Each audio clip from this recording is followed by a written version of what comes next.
Now, another important thing about the ear, let's include this tympanic membrane or eardrum, you call it as. On its very outer side, it is being lined with the stratified squamous keratinized epithelium, same as that of the external acoustic meatus or pinna. In between, it has got many fibroelastic tissue in its very middle part, consisting of collagen and elastic fibers, and on its inner mucosal side it's being lined with the simple cuboidal epithelium. Now we have entered into the middle ear, this irregular shaped cavity. It's being lined with the simple squamous epithelium all around, except over the tympanic membrane, which we just mentioned that it's being lined with the cuboidal epithelium. Now you can see the malleus incus stapes. The stapes is going to be connected with the part of the inner ear through this oval window, and this round window is being covered with the secondary tympanic membrane. Now we have to focus a little bit more on this internal ear structures. Can you see the middle part, which is called as vestibule, and these are the semicircular canals, 3 in number in each ear. This one is the anterior one, or some books write it as a superior one, and this one is posterior semicircular canal, and there is the third one, which is horizontally lying, is the lateral semicircular canal.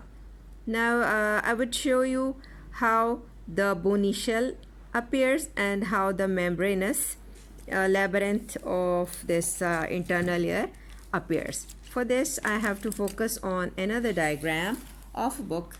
This above apparatus is telling us about the bony labyrinth of the internal ear, this blue color.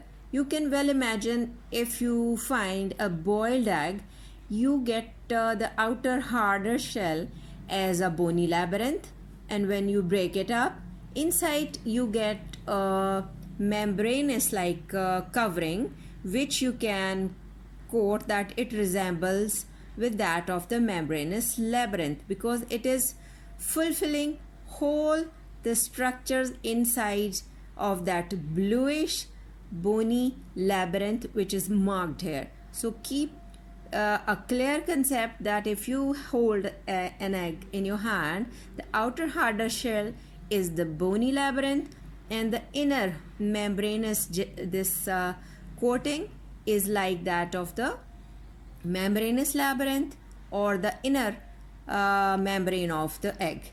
Now focus on these structures that you see here. The central part, which we mentioned that it was the vestibule, but when we entered inside, it is being showing 2 parts of this vestibule, the saccule, and this saccular part is saccule and the larger part is utricle.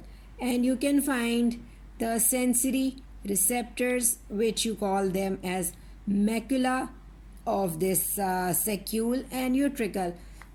Or you can say that vestibule is having 2 maculae inside as a sensory receptors. Now you can see the semicircular, these canals are going to be connected with this vestibule through the 3 dilatation. These are the openings that they can both communicate. Now inside this structure is called as the ducts. They are connected through the dilatation, through these dilatation, which we call as the ampulla. They carry other sensory receptors called as the crista. So we name it as crista ampullaris of the anterior or superior semicircular duct. Then we call the crista ampullaris of lateral semicircular duct, and then the crista ampullaris of the posterior semicircular duct. It means in our ear we have got various sensory receptors. The macula are the sensory receptors inside the vestibule, in the saccule and utricle, and the crista ampullaris are the sensory receptors in this semicircular apparatus. Now we have to focus on this spirally snail-like arrangement of the cochlear duct inside, which has a sensory receptor for hearing. We call it as organ of Corti or organ of Corti. Now we will mention or focus on the cells of the three, so that if a question can come to discuss any of the three, you must be able to learn them or describe them very well. Let me show you some other diagrams so that you can get a little bit more clear concept.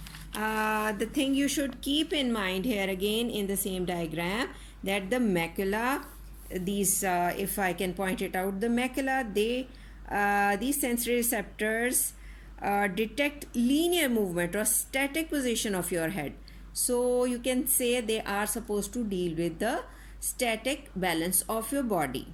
And these crista, these sensory receptors are supposed to detect the rotational movement of your head or are dealing with the kinetic balance. And the organ of Corti, it is supposed to detect the sounds and is meant for hearing. So let's see the details of the cells of the epithelial lining they are holding inside. Now focus on another picture. Again you can see the cochlea, this utricle and saccule, and the semicircular ducts. I mentioned earlier that anterior can be called as superior in some books. They are arranged so that they are making a right angle arrangement to each other to detect the motion when our head is moving or our body is moving. Now focus, which we said that macula is a sensory receptor. This macula consists of the supporting cell. You can see these thousands of columnar shaped cells, taller, heighted, and they are also showing the hair cells. Now these hair cells are on their very top, showing the tallest gynoecilia, and rest of them are stereocilia, and being covered on its very top with the otolithic membrane. And what it contains, it consists of otoliths and gelatin layer that is present on the top of these all inside cells to detect any motion or any movement in these stereocilia of the underlying cells. You can see it in a larger view, the gynocilium, the stereocilia of the hair cells, and you can see very well that the afferent of the vestibular nerve is holding it or is attached through its branches. I can show you another view of the hair cells with their hair bundles which are present in this macula or crista ampullaris. One hair cell, which is type 1, have the flask shape or rounded rather body, and having the gynocilia and the shorter length the stereocilia on it. Inside they have got the actin filament, and the supporting cell you can see on its both sides. The type 2 hair cell, you can see its shape is columnar, and again the gynocilia and stereocilia you can very well see, and these are the afferent and efferent fiber that are being attached to these cells. Definitely they will sense something, the movement, and these signals are being transmitted through these nerves, and these nerves are going to reach your brain, and your brain is there to sense and to deal with the hearing and the equilibrium of your body. And I have to show you another picture of this semicircular ducts. You can see its dilated ends, the ampulla holding the cresta inside. Now you can see the elaborated view of it, that the crista ampullaris are consisting of again hair cells, if you can see them, with the supporting cell as well, the hair cells inside, and the stereocilia on its very top, and the nerve that is being connected, the, you can say, the vestibular branch of the 8th vestibulocochlear cranial nerve. Supporting cell are also there, and you can see the top is humped up and you call it as cupula. Around it there is the endolymph, because this whole part is of membranous labyrinth, and we already know that membranous labyrinth carry inside the endolymph, and the outer shell harder part, the bony labyrinth, carries the perilymph.